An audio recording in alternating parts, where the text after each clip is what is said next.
Кажи. Дискови херни на врата и на кръста и за доболно.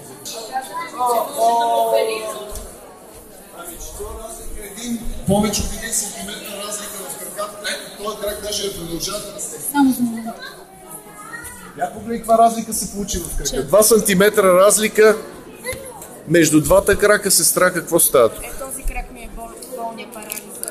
Има парализа, десния крак, а левия сега е 2 см в момента по-дълъг левия. Сега в името на Исус, гръбначният стълб да бъде изцелен, гледай сега какво ще стане. Гръбнака, прешините, дисковите. Господи, ти ме изцели, Господи, аз вярвам, че ти можеш, Господи. Ето го расте. Победата, Господи, в името на Исус. Левия крак, десния крак расте в момента, виж? Изравнява се. Тя майка ли ти е? Виж какво става с десния крак. Слава на Бога. Слава на Бога.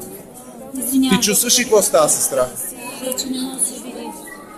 Чувстваш ли какво става? В името на Исус.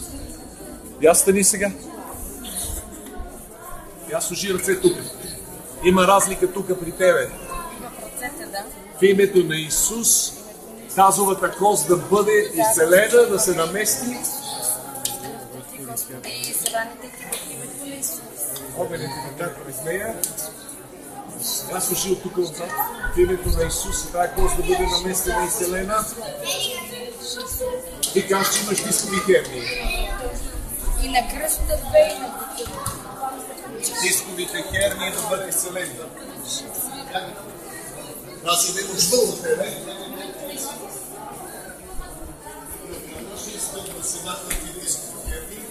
Я развижи сега. Развижи, кажи слава да бъде. Не ме боли? Не. Не боли, аз сега пак болвай. Няма. Не, иначе от тебе ще види. Слава на Бога. Модел си лъчо.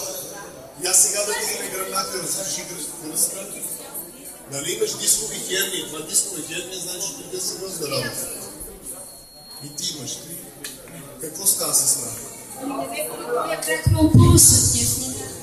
Я направете нещо да потича с това малко. Гледай, че тук е малко вода. Тиче. Алелуя!